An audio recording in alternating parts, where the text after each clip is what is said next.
साक्षात्कार प्रेक्षा ध्यान के द्वारा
एक प्राचीन अर्थशास्त्र जो महामात्य कौटिल्य ने लिखा था। चाणक्य का अर्थशास्त्र, राजनीति शास्त्र और भी उसमें बहुत कुछ बातें हैं। उसमें सेना की व्यूह रचना के प्रकार बतलाए गए। सेना युद्ध के समय व्यूह रचना करती थी। हम अध्यात्म के क्षेत्र में, धर्म के क्षेत्र में देखते हैं तो वहाँ भी एक व्यूह रचना है। मोह कर्म है जो चेतना को मूर्छित बनाता है, मूढ़ बनाता है, उसकी अपनी व्यूह रचना है। प्रेक्षा ध्यान का एक प्रयोजन है कि मोह का जो व्यूह है उसको भी तोड़ना है, व्यूह रचना से बाहर निकलना है।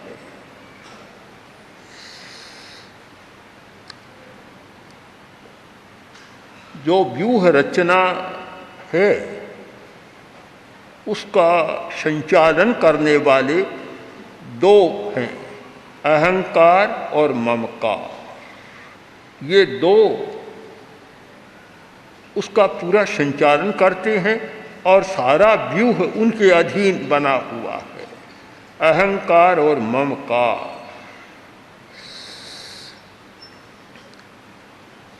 मैं अमुक अमुक हूँ, जितनी उपाधियाँ लगती है अहंकार के कारण लगती है। मैं धनवान हूँ, मैं पंडित हूँ, मैं अधिकारी हूँ, ये सारा अहंकार। और मेरा है, घर मेरा, परिवार मेरा, धन मेरा, ये ममकार। अहंकार और ममकार, अहंकार और ममकार ये दोनों जितने ज़्यादा होते हैं उतनी ही समस्याएं बढ़ती है, दुख बढ़ता है। यदि हम दुख का स्रोत खोजना चाहें तो हम अहंकार और ममकार तक जाना होगा और उससे आगे वह मोह कर्म बैठा है। तो अहंकार और ममकार ये दोनों प्रमुख हैं। ये दोनों एक अपने सहायक तैयार करते हैं, अपनी रचना करते हैं। राग और द्वेष ये सारी उपज है अहंकार और ममकार की। राग, कहीं किसी के प्रति हमारी आसक्ति हो जाती है, राग का भाव पैदा हो जाता है, और किसी के प्रति हमारा द्वेष का भाव पैदा हो जाता है। राग और द्वेष ये दोनों बने।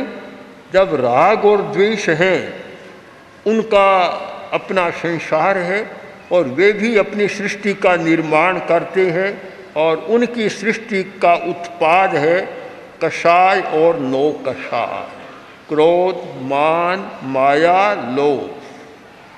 कषाय यह राग और द्वेष की सृष्टि है। भय, घृणा, काम वासना, शोक, ये सब राग और द्वेष की सृष्टि है, उनके द्वारा पैदा किए जाते हैं। जब कषाय है, आदमी की चेतना रंग जाती है। कषाय का अर्थ यह रंग देना, अपने रंग में रंग देना। व्यक्ति की चेतना कभी क्रोध से रंगी जाती है, कभी लोभ से रंगी जाती है। इस प्रकार शुद्ध चेतना नहीं रहती, एक रंगीन चश्मा आँख पर आ जाता है। जब रंगीन चश्मा होता है, हम यथार्थ को नहीं जान सकते। जिस रंग का चश्मा है, सारी दुनिया हमारे लिए उस रंग की बन जाती है।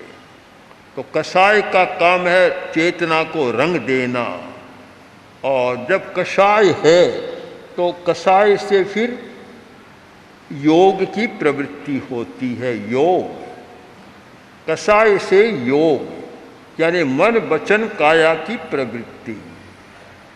इस पर फिर हम ध्यान दें। प्रेक्षा ध्यान का एक आधारभूत सूत्र है भाव जगत, भाव तंत्र उसका आधार है, मन पर आधारित नहीं है। प्रेक्षा ध्यान की पद्धति मन पर आधारित नहीं है और मानसिक समस्याएं भी उसके लिए गौण बात है। मन गौण बात है, मुख्य बात है भाव, उपाधि, भाव। भाव सारा ध्यान भाव पर चलता है। हम जिसे कहते हैं अध्यात्म, आध्यात्मिकता, हमारे लिए आध्यात्मिकता का अर्थ है भाव जगत। भाव तक हम पहुंच जाते हैं, वह आध्यात्मिक होता है। मन बाहर का तंत्र है, वचन भी बाहर का तंत्र है, शरीर भी बाहर का तंत्र है, भाव भीतर का है, इसलिए आध्यात्मिक हो गया। आध्यात्मिक का एक अर्थ है भीतर में होने वाला, आंतरिक जो है, आंतरिक है भाव और मन है बाहर का। तो इसका तात्पर्य यह है कि मन भाव के द्वारा संचालित है, भाव मन के द्वारा संचालित नहीं है। भाव संचालक है।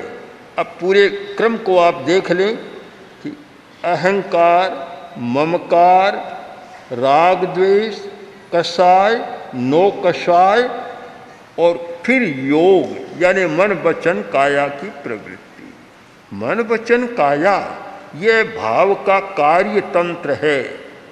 भाव प्रमुख है और उसका जो तंत्र है, कार्यकारी तंत्र, जो उसका एग्जीक्यूटिव है, वह सारा है मन वचन और कर्म, जो बाहर की क्रिया है। इसलिए हमें मन को महत्व देना है, पर भाव के बाद मन को महत्व देना है। हमारा सारा प्रयत्न मन की समस्या को सुलझाने के लिए नहीं है, हमारा सारा प्रयत्न है भाव की समस्या को सुलझाने के लिए। भावात्मक स्वास्थ्य यानी हमारा स्वास्थ्य, भावात्मक स्वास्थ्य। जब भावात्मक स्वास्थ्य है तो मानसिक स्वास्थ्य भी हो सकता है और शारीरिक स्वास्थ्य भी हो सकता है। और भाव तंत्र में अव्यवस्था है तो न मन स्वस्थ रहेगा न शरीर स्वस्थ रहेगा। यह एक नया अभ्युपगम है, एकदम नया कंसेप्ट है, क्योंकि प्रायः ध्यान की प्रणालियों में मन पर ही विचार ज़्यादा किया जाता है। बियॉन्ड माइंड की बात तो कभी कभी आती है, सारा मन पर निर्भर है।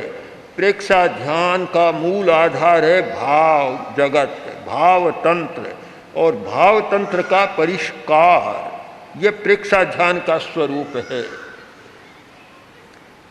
इस चक्र व्यूह से स्पष्ट हो गया कि मन का स्थान पहला नहीं है।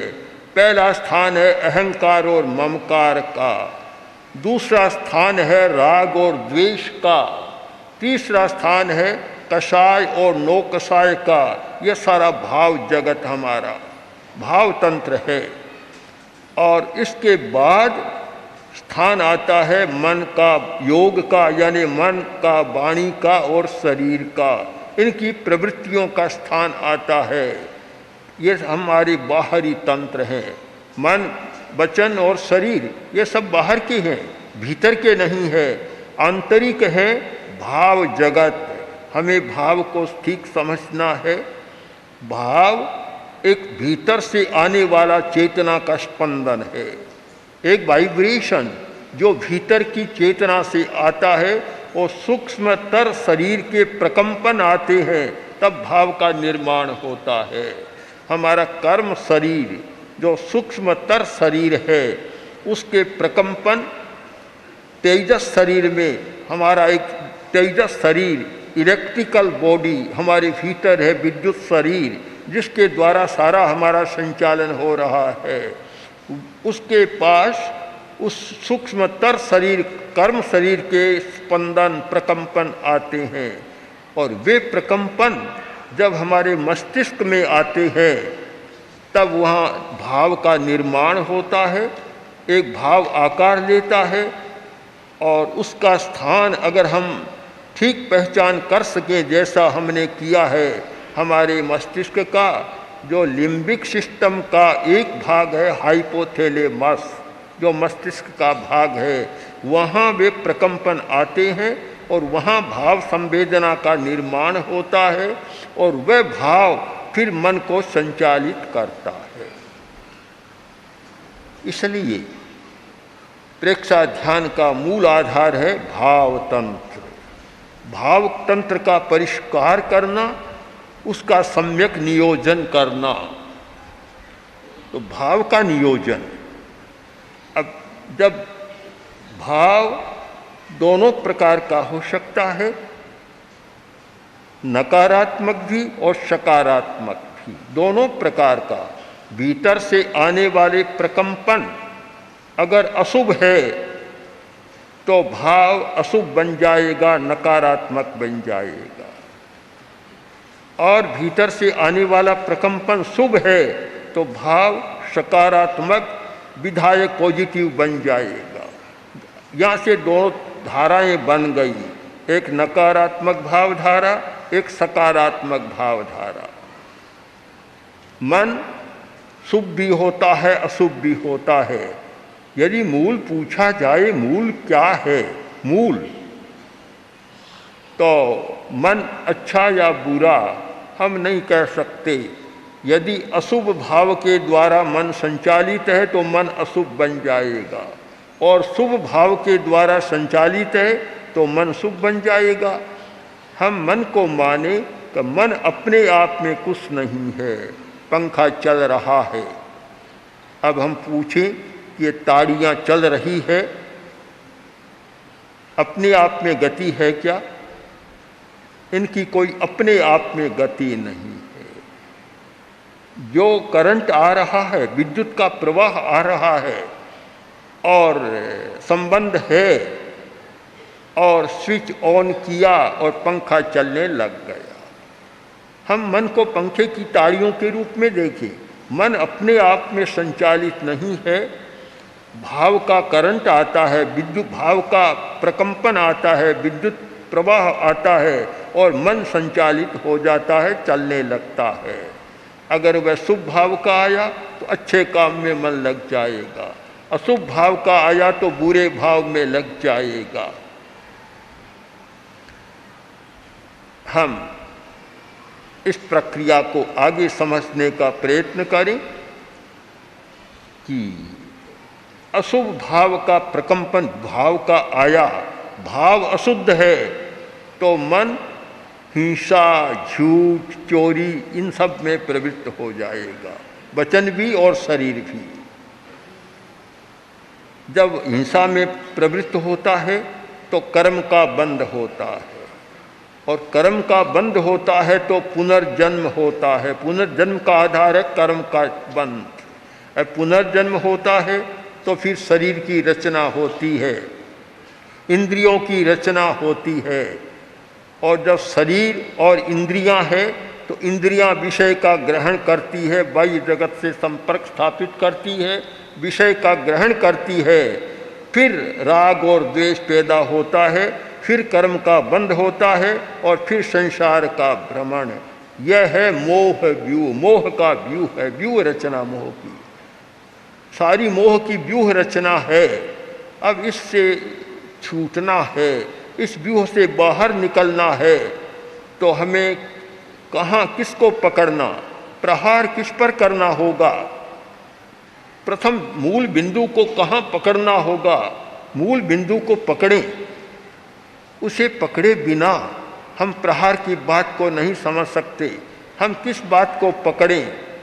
हम भाव पर जाकर विचार करें कि अशुभ भाव का हमें निरोध करना है, अशुभ भाव का विकास करना है। हमारा दो यहाँ से प्रस्थान हो गया। हम ये बात शरीर के स्तर पर, वाणी के स्तर पर और मन के स्तर पर नहीं कर सकते, नहीं समझ सकते।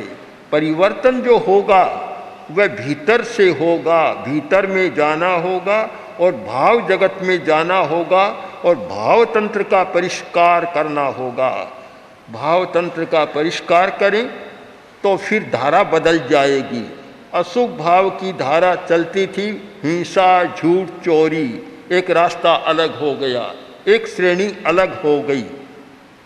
और जब भाव को शुभ बना दिया तो फिर अहिंसा, क्षमा, दया, करुणा, ये दो धाराएं बन गई।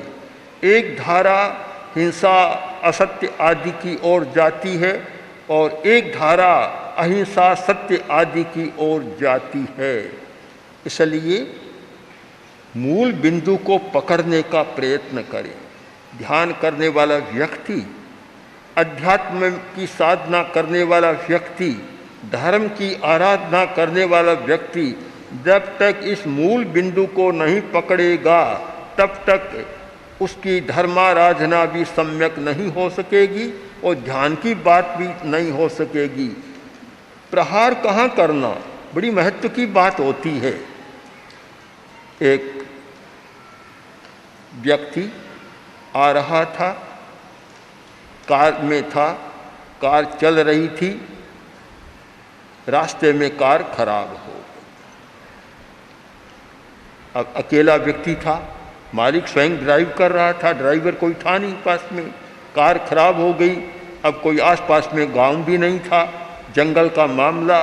नीचे उतरा और सोचा कि क्या करूं अब। गया, थोड़ा आगे गया, आधा किलोमीटर आगे गया तो दिखा कोई एक झोंपड़ी है, आदमी बैठा है। उसके पास गया, जाकर बोला कि भैया मेरी कार खराब हो गई, मिस्त्री था वह बैठा था, तुम ठीक कर दोगे? कहा हाँ ठीक कर दूंगा, ठीक कर दूंगा। उसने अपने औजार हाथ में लिए और जहाँ कार रुकी थी वहाँ आए। उसने सारा देखा, देखकर बोला कार में ठीक कर दूंगा आपकी, क्या लोगे? कि 100 रुपया लो। ठीक है, जंगल का मामला है, जो मांगे देना है।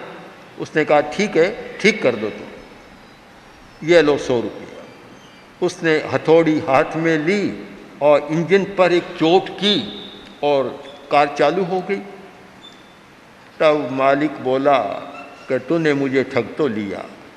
ठीक है, मैंने 100 रुपये दे दिए पर ठग लिया तूने, एक चोट दी और 100 रुपये। तब वह बोला बाबूजी आप समझते नहीं है, चोट का तो 1 ही रुपया, तो 99 किस बात के कि चोट कहाँ करनी चाहिए। बड़ी महत्व की बात है कि चोट कहाँ करें। अगर आप चोट करेंगे मन पर, मन और ज़्यादा उद्दंड बन जाएगा। आप चोट करेंगे शरीर पर और वाणी पर, ये और उच्छृंखल बन जाएंगे। चोट कहाँ करें। अगर आपको परिवर्तन करना है, कार खराब हो गई, इंजन खराब हो गया और कार को पुनः चालू करना है तो चोट कहाँ करें? भाव तंत्र पर चोट करें, भाव शुद्धि का अभ्यास करें, भीतर जाएं।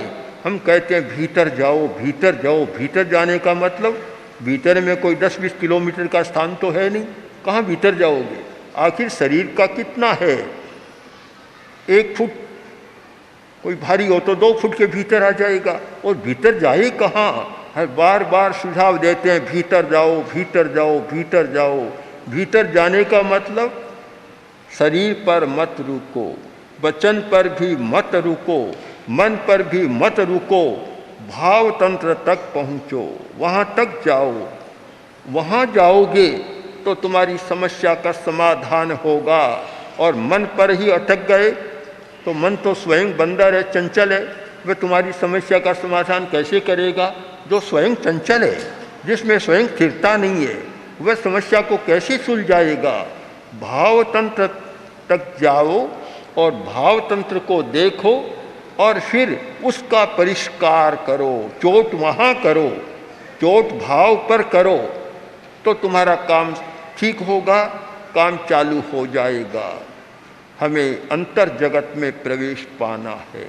हमारा आध्यात्मिक जगत यह भाव जगत, हमारा धार्मिक जगत भी भाव जगत, हमारा जो कुछ करने का है, परिवर्तन करने का बिंदु भी हमारा भाव जगत है।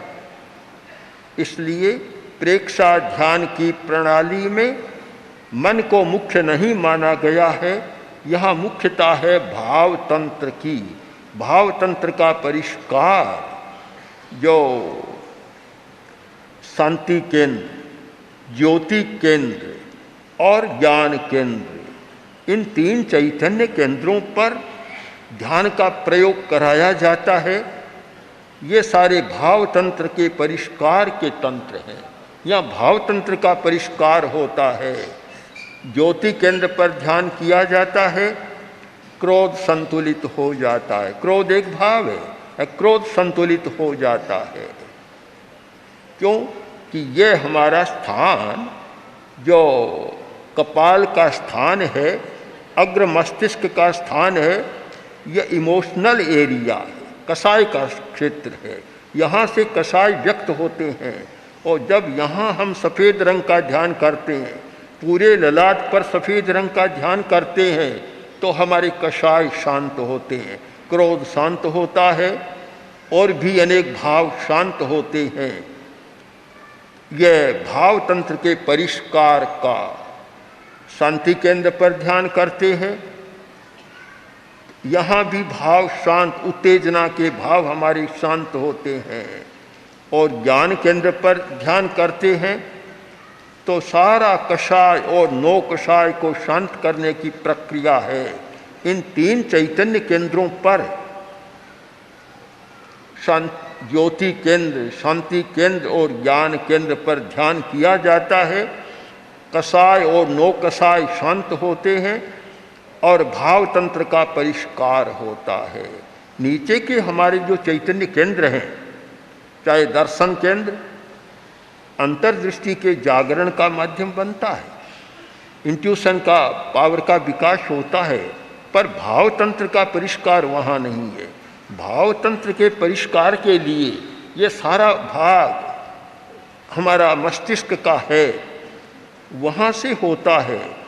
तो हमें भाव तंत्र का परिष्कार करना प्रेक्षा ध्यान का मूल आधार। और जब भाव तंत्र का परिष्कार होता है, फिर मन भी शुद्ध होता है, मन की गति बदल जाती है, वाणी की गति बदल जाती है। फिर उस व्यक्ति के मुंह से कभी कोई कटु शब्द नहीं निकलेगा, किसी की वह निंदा नहीं करेगा, चुगली नहीं करेगा और ईर्ष्या नहीं करेगा। ये सारा बदल जाता है और शरीर की क्रिया भी बदल जाती है, क्योंकि शरीर के जो वेग हैं वे सारे भावों के द्वारा उत्पन्न होते हैं। प्रवृत्ति सारी मन, वचन और काया की। इससे जैन परिभाषा में कहा गया योग। एक योग का अर्थ होता है साधना का पक्ष, और एक योग का अर्थ है प्रवृत्ति। मनोवाक काय कर्म योग है। मन, वाणी और शरीर का कर्म प्रवृत्ति है, वह योग है। हमारी सारी चंचलता इन तीनों के साथ जुड़ी हुई है। हमारा शरीर भी चंचल है, वाणी भी चंचल है और मन भी चंचल है। क्योंकि ये चंचल न हो तो हमारी जीवन की यात्रा चल नहीं सकती। जीवन का सारा व्यवहार इनकी चंचलता के द्वारा चलता है। तो चंचलता को हम छोड़ नहीं सकते, काम भी नहीं चलता। 1 घंटा आपने ध्यान किया और 1 घंटा कायोसर्ग में या ध्यान में स्थिर रहे, शरीर को स्थिर किया, किंतु पूरे दिन तो शरीर को स्थिर रख नहीं सकते। पूरे दिन रखेंगे तो आपकी जीवन यात्रा नहीं चलेगी, शरीर नहीं चलेगा, शरीर साथ नहीं देगा। जब कोई व्यक्ति ध्यान शुरू करता है, शरीर भी उसका विरोध करता है। शरीर स्वीकार नहीं करता ध्यान को। कभी पैर में दर्द, कभी यहाँ दर्द, कभी कहीं दर्द। ये होता है क्यों? क्या शरीर विरोध कर रहा है? क्योंकि शरीर की प्रकृति है चंचलता है। तुम उसे स्थिर करना चाहते हो तो वह संघर्ष करेगा। यह शरीर का संघर्ष चलेगा। वाणी का भी संघर्ष होता है। मौन कोई करता है, बड़ा कठिन काम है। वाणी का भी संघर्ष होता है और मन का तो सारा संघर्ष है। मन को एकाग्र करने का प्रयत्न करो तो सारा उसका संघर्ष चलेगा। कोई व्यक्ति ऐसे ही बैठा है, मन की चंचलता कम होगी, और जब ध्यान करने बैठा एक साथ चंचलता बढ़ जाएगी। अनेक लोगों का प्रश्न आता है कि हम माला जपते हैं, माला बड़ी समस्या होती है। मैंने एक भाई से पूछा, क्या तुम माला जप करते हो? बोला पहले करता था, अब छोड़। मैंने कहा उल्टी गिनती क्यों शुरू की तुमने, अब क्यों छोड़ा? कि क्या करूं, मैं ऐसे ही दुकान में धंधे में बैठा रहता हूं, इतनी चंचलता नहीं होती। और जब ध्यान करने बैठता हूं दुनिया भर की बातें याद आने लग जाती है। जो बातें कभी याद नहीं आती वह ध्यान के समय याद आने लग जाती है। तब मैंने सोचा ये खोटा धंधा है, माला को भी छोड़ दिया मैंने। ऐसा होता है, वे लोग जानते नहीं है, जानते नहीं, क्योंकि जब भी आप ध्यान शुरू करेंगे मन आपका विरोध करेगा, मन सहन नहीं करेगा एकाग्रता को। अब एक बछड़ा है जो आंगन में बंधा हुई गाय बंधी हुई है, कूद फांद करता है। अब बछड़े को लाकर खूंटे पर बांध दो, तड़पड़ाता है, छटपटाता है, कितना करता है, इधर उधर होता है सारा, क्योंकि उसका स्वभाव है चंचलता।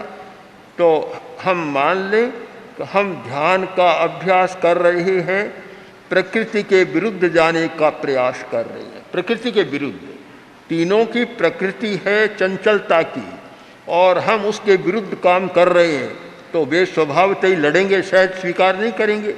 इसीलिए बहुत लोग जो ठीक प्रक्रिया को नहीं जानते, विधि को नहीं जानते, बीच में ही छोड़ देते कि उल्टा हो रहा है। उल्टा नहीं है।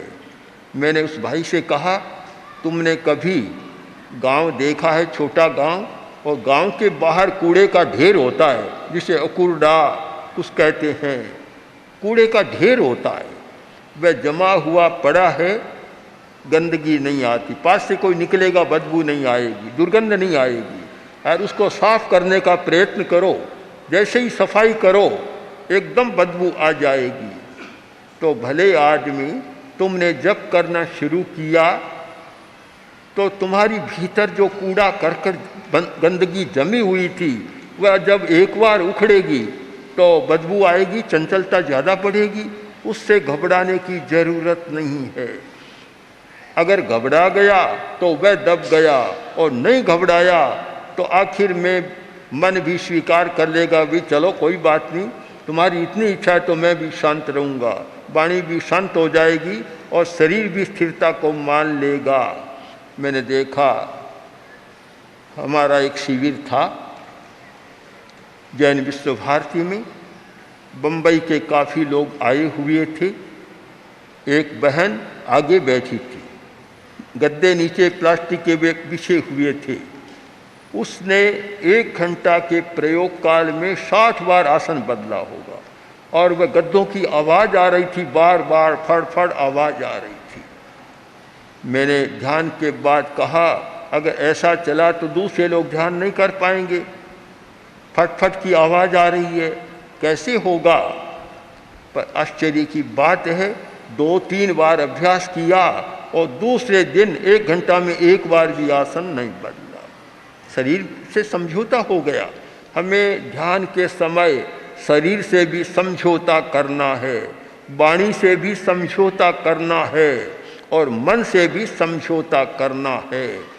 समझौता हो गया, चंचलता मन की भी कम हो जाएगी, वाणी की भी कम हो जाएगी, और शरीर की भी कम हो जाएगी। हम फिर उस बात पर ध्यान दें, यह सारा जो मोह का व्यूह है, हमें उससे बाहर निकलना है, उससे बाहर निकलना है और भीतर पहुंचना है भाव तंत्र तक, और वहाँ परिष्कार करना है।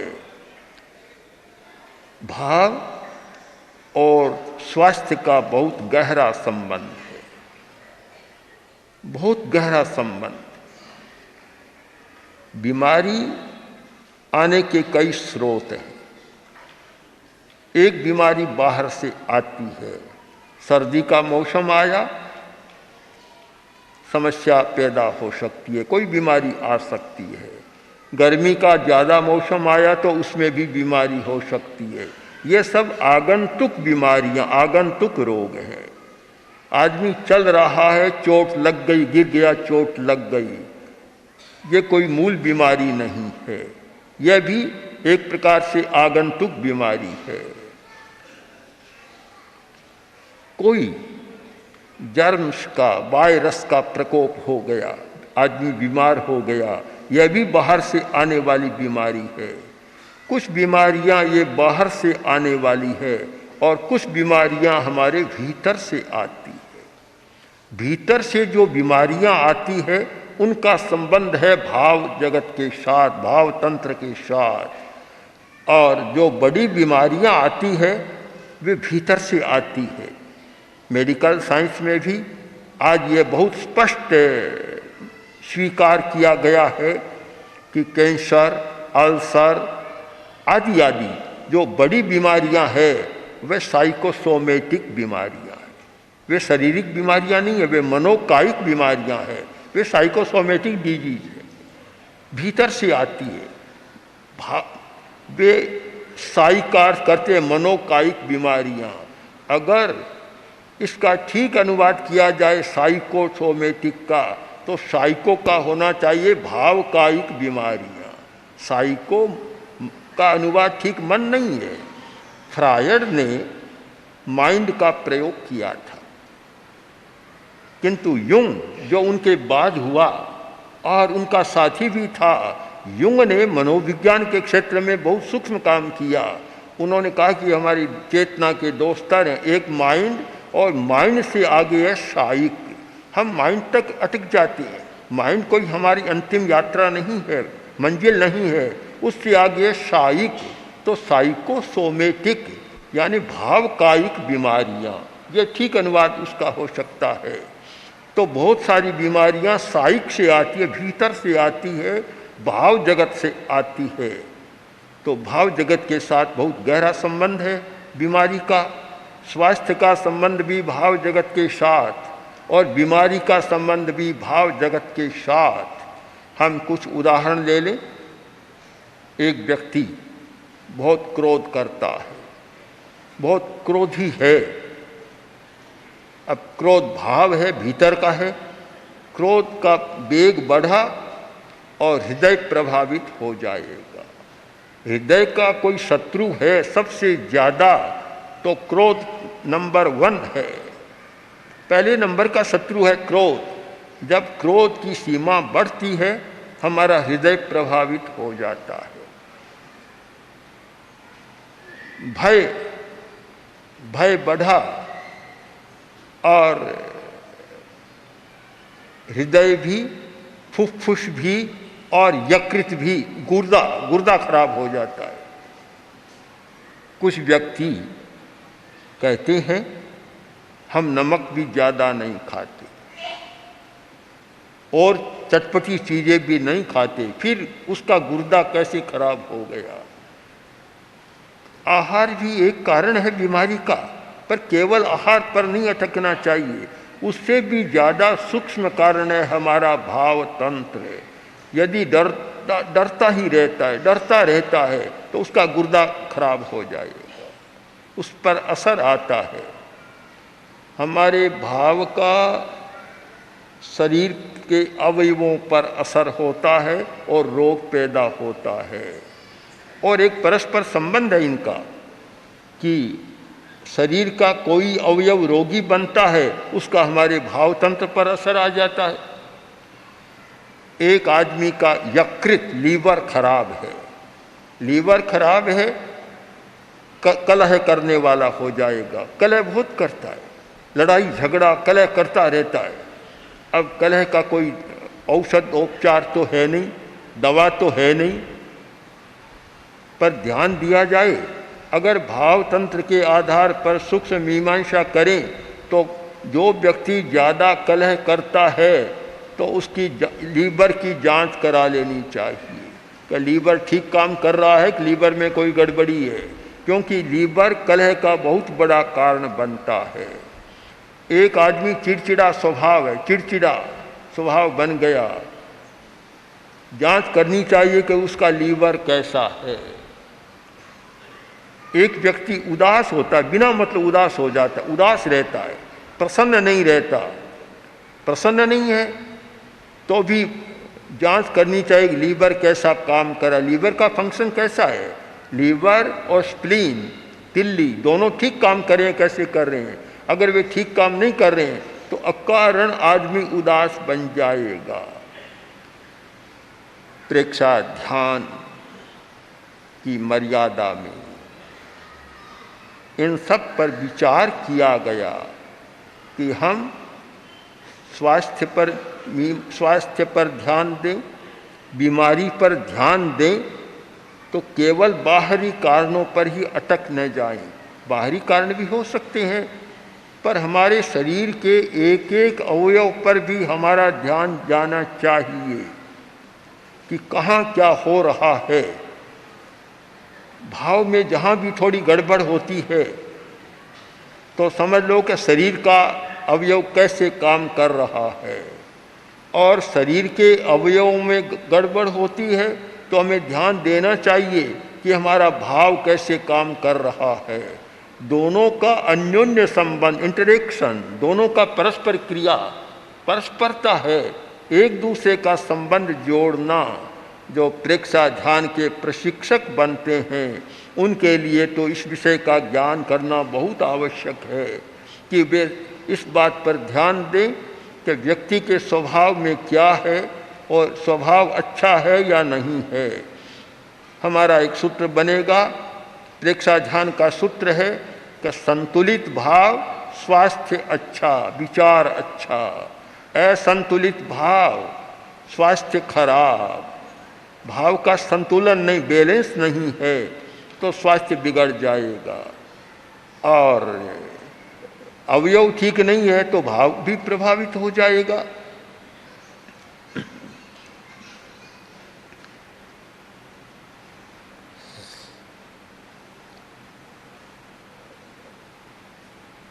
वाटरलू की लड़ाई में नेपोलियन हार गया था, जो बड़ा विजेता था उसमें हार गया।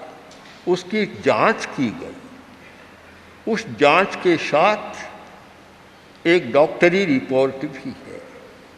उसमें लिखा कि जिस समय नेपोलियन ने वाटरलू की लड़ाई का निर्णय लिया था उस समय उसकी पिट्यूटरी ग्लैंड फेल हो गई थी, इसलिए सही निर्णय नहीं ले सका।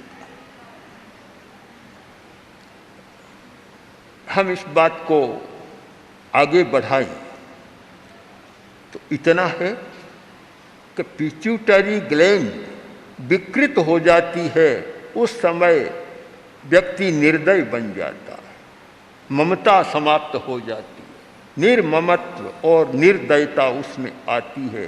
कुछ व्यक्ति बड़े क्रूर होते, उनका स्वभाव या भाव बड़ा क्रूरता का होता है, करुणा नहीं होती।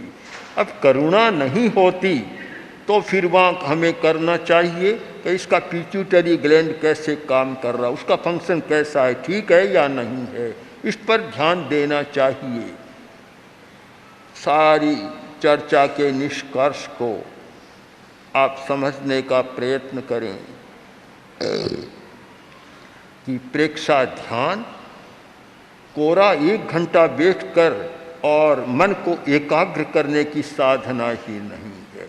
ये जीवन का एक समग्र दर्शन है, पूरे जीवन का दर्शन है कि कोई भी व्यक्ति अच्छा जीवन जीना चाहे तो प्रेक्षा ध्यान की प्रणाली को सम्यक प्रकार से हृदयंगम करना है, उसे पूरा समझना है। क्योंकि शारीरिक रोग भी आते हैं, मानसिक रोग भी आते हैं और रोग व्यथित करते हैं और सारी जीवन की चर्या को गड़बड़ा देते हैं, व्यवस्थित बना देते हैं। तो हमें उन पर विचार करना है, और विचार करने के लिए भाव जगत पर जाना है। भाव तंत्र, उसकी जितनी सूक्ष्मता से मीमांसा होगी हम सच्चाई तक पहुंच पाएंगे। कुछ वैज्ञानिकों ने, जापान के कुछ वैज्ञानिकों ने भाव और रोग इस विषय पर काफ़ी काम किया है। मैं तो ये चाहता हूँ कि प्रेक्षा ध्यान में काम करने वाले कुछ प्रबुद्ध व्यक्ति, डॉक्टर या वैज्ञानिक हों, वे भी इस पर काम करें कि भाव का हमारे जीवन पर कितना प्रभाव होता है और उसके द्वारा हम कैसे जीवन को अच्छा बना सकते हैं। एक हमारे सामने रिसर्च का विषय है, शोध का विषय है और वहाँ तक पहुँचना है। आप फिर से इस विषय का संक्षेपीकरण कर लें कि हमारे दो जगत, एक भीतर का जगत और एक बाहर का जगत। भीतर का जगत, उसकी संज्ञा है भाव जगत, और हमारा बाहर का जगत, उसकी संज्ञा है मानसिक जगत। मन की जो अधिकार भूमि है सारी बाहर ही बाहर है, भीतर में मन का कोई प्रभाव नहीं है। एक व्यक्ति बीमार है और वह मानसिक संकल्प करता है, वह संकल्प बहुत कारगर नहीं होगा जब तक कि भाव के साथ नहीं जुड़ जाएगा। उत्तराध्ययन सूत्र में बड़ा महत्वपूर्ण निर्देश मिलता है कि भाव विशोहीनम भन्ते जीवे किम जनै। भाव विशुद्धि से क्या प्राप्त करता है? भाव की शुद्धि। एक व्यक्ति न ध्यान करता, न जप करता, न उपवास करता, किंतु एक संकल्प करता है कि मैं 24 घंटा जागरूक रहूंगा अपने भाव के प्रति और अधिकतम भाव को विशुद्ध बनाए रखूंगा, मैं तो मानता हूं उसके लिए ध्यान की जरूरत नहीं। ध्यान स्वयं हो गया, इतना जागरूक बन गया, उसके लिए और कोई कार्य की जरूरत नहीं है। अगर भाव विशुद्धि है तो मूल समाधान हाथ में आ गया। भाव की अशुद्धि सबसे बड़ी समस्या और भाव शुद्धि सबसे बड़ा समाधान। इसलिए हम केवल बाहर ही न अटकें, बाहर न अटकें, मन की सीमा को पार करें, भीतर जाएं और भीतर जाकर भावों का विश्लेषण करें, भीतर की दुनिया में रहें, भावों का विश्लेषण करें और उस स्रोत पर जाकर ध्यान केंद्रित करें कि हमारे सूक्ष्मतर शरीर से और सूक्ष्म शरीर से जो प्रकंपन आ रहे हैं वे प्रकंपन कैसे हैं। बस अगर यहाँ तक कोई पहुँच जाए, गहरा ध्यान उसका होगा तो वहाँ तक पहुँचकर मस्तिष्क के इस भाग में पहुँचकर और अगर विश्लेषण कर सके और प्रकंपनों को पकड़ सके कि प्रकंपन कहाँ से आ रहे हैं, कैसे आ रहे हैं, मैं तो मानता हूँ कि शायद ध्यान करने वालों में वह व्यक्ति प्रथम कोटि का, प्रथम श्रेणी का होगा जिसने यहाँ पहुँचकर हाइपोथैलेमस तक पहुँचकर और परिवर्तन की बात सोचता है। हम लोग हृदय परिवर्तन की बात बहुत करते हैं। ये भगवान महावीर का उपदेश, अन्य अनेक आचार्यों का उपदेश कि बल प्रयोग मत करो, प्रलोभन मत दो, हृदय परिवर्तन करो। अब हृदय परिवर्तन कहाँ से होगा? प्रेक्षा ध्यान के अभ्यासी को ठीक समझना है कि हृदय परिवर्तन का मतलब ये हार्ट नहीं है, हृदय का मतलब ये नहीं है। हृदय का अर्थ है हाइपोथैलेमस। हमने हृदय को पहचानने का प्रयत्न किया। हमारे हृदय दो होते हैं, एक ये हार्ट जो पंपिंग करना काम है, रक्त शोधन जिसका काम है, और एक हृदय है हमारा मस्तिष्क, मस्तिष्क, और वह है हाइपोथैलेमस, थैलेमस, ये हृदय है। परिवर्तन यहाँ होता है, यहाँ नहीं होता। हमें कुछ बदलना है, स्वभाव को बदलना, आदतों को बदलना। वह परिवर्तन कहाँ होगा कि जब हम यहाँ पहुँच जाएंगे तो वहाँ परिवर्तन घटित होगा। और बाहर ही बाहर रहेंगे, हजार बार प्रयत्न करें, परिवर्तन नहीं होगा। कुछ व्यक्ति आते हैं कि मैंने बहुत बार सोचा, संकल्प भी किया कि क्रोध नहीं करूँगा, पर परिस्थिति आती है, क्रोध आ जाता है। मैंने कहा तुम जहाँ पहुँचना चाहिए वहाँ पहुँचे नहीं। जहाँ पहुंचकर संकल्प करना चाहिए वहाँ तो किया नहीं, और केवल मन के स्तर पर किया, मन के स्तर पर, वहाँ कुछ तुम्हारा होगा नहीं। रोज़ संकल्प करता है और रोज़ वही काम करता है, क्योंकि वह मन है, परिवर्तन का माध्यम नहीं है। परिवर्तन का माध्यम है हमारा हृदय, यानी मस्तिष्क का वह भाग, भाव तंत्र का भाग, वह परिवर्तन का माध्यम बनता है। तो हमारी भ्रांति हो जाती है, बहुत बार ऐसी भ्रांति होती है कि भ्रांति को हम नहीं तोड़ पाते, दृष्टि हमारी साफ नहीं होती, तब कुछ नहीं होता। हमारी सबसे पहले दृष्टि साफ होनी चाहिए। दृष्टि साफ, इसका मतलब भाव तंत्र शुद्धि, इसका अर्थ है दृष्टिकोण का शोधन, दृष्टि शुद्धि, इसका अर्थ है ज्ञान की विशुद्धि, और इसका अर्थ है चरित्र की विशुद्धि। सबका संबंध भाव तंत्र के साथ जुड़ा हुआ है। हमारा एक नया प्रस्थान है, और मैं मानता हूँ प्रेक्षा ध्यान का यह एक अवदान है कि प्रेक्षा ध्यान के माध्यम से हम भीतर की व्याख्या करने में सफल हुए हैं। भीतर का जगत, यह बात हमारी स्पष्ट धारणा बनी है प्रेक्षा ध्यान के आधार पर कि भीतर में गए बिना कुछ नहीं होगा। एक कोई भिखारी दिन भर भीख मांगता रहा, कुछ नहीं मिला। सांझ का समय गांव के बाहर चला गया।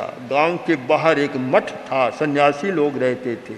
बाहर देखा उसने, सूरज अस्त होने को है, थोड़ी किरणें पड़ रही है और एक चीज़ चमक रही है। भिखारी उधर गया, देखा तो सोने का कटोरा पड़ा था। उठाया, पागल हो गया, रट हो गई, किसने फेंका? सोने का कटोरा किसने फेंका? एक धुन बन गई, पागल बन गया, घूम रहा है, चक्कर लगा रहा है, और किसने फेंका? बस रट हो गई, जप हो गया। एक सन्यासी ने देखा, दरवाजे के पास आया, आकर उसने कहा भीतर आओ, भीतर आओ, भीतर आओ। भिखारी भीतर जाने लगा। जैसे ही दरवाजे में पैर रखा, उसने भी कटोरा फेंक दिया।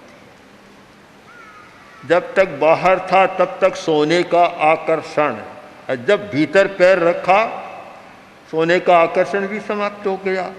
हम इसके भाव जगत के आधार पर सारे आकर्षणों की व्याख्या कर सकते हैं कि हमारा आकर्षण जो है पदार्थ के प्रति क्यों है, कि ये मन के स्तर पर जीते हैं तब तक सारे आकर्षण है, और जैसे ही हमने भीतर में प्रवेश किया हमारे आकर्षण भी समाप्त हो जाएंगे और हमारी दुनिया बदल जाएगी। इसलिए भावात्मक स्वास्थ्य को समझने के लिए भाव तंत्र को समझना और प्रेक्षा ध्यान के मूल आधार को, मूल उसकी फिलॉसफी को समझना हम सब के लिए बहुत आवश्यक है। ओम आर